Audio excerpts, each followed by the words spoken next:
હે કૃષ્ણ, મને તમે જ શક્તિ આપી છે સાચા ખોટાની પરખ કરવા માટે.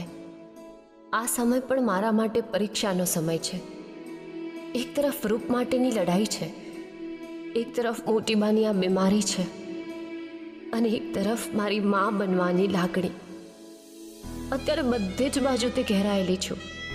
દિશા નથી મળી રહી, પણ આ સમયે તું મારી સાથે રહે છે. મને શક્તિ આપ કે હું મારા મોટી બા અને આ ઘર પરિવારને સાચવી શકું.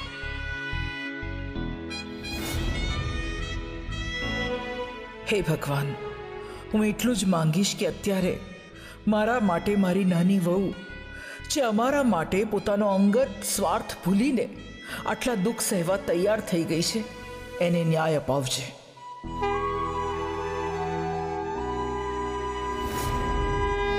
મારા મોટી બા બીમારી સામે ઝઝૂમી રહ્યા છે. મને નથી ખબર કે એમને ક્યાં સુધી એ યાદ રહીશું, પણ જ્યાં સુધી એમની સ્મૃતિમાં અમે છીએ ત્યાં સુધી એમની આગલી પેઢીને જોવાનું સુખ એમને આપી શકું અને સાથે સરગમને પણ સંભાળી શકું.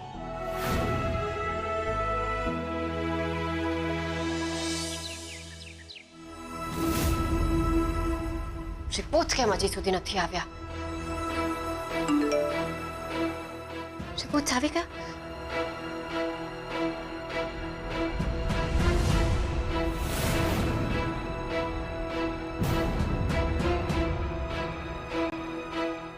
આ શું? રિપોર્ટ નેગેટિવ આવ્યા છે. તો મારી આશાનો છેલ્લું કિરણ હતું. હું તો ફરીથી કેવી રીતે કહીશ? એને પર તો મુઓ પતિને.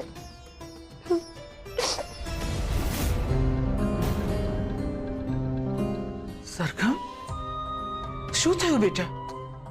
તું કેમ રડે છે?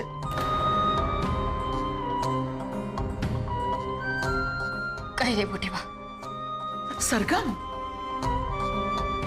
તું જાણે છે કે તારા દુઃખ અને આંસુ તું મારાથી નહીં છુપાવી શકે.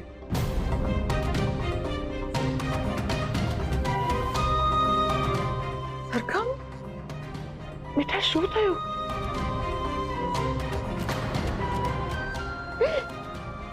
મારા આશાનું છેલ્લું કિરણ પ્રકાશ ના આપે તો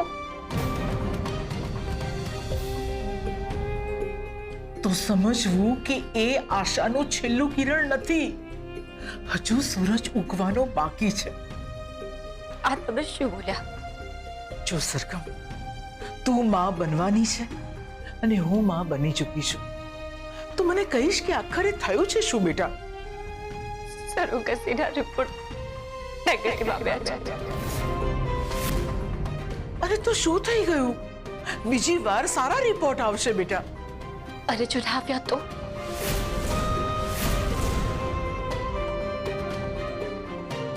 તું કૃષ્ણને માને છે ને? હા,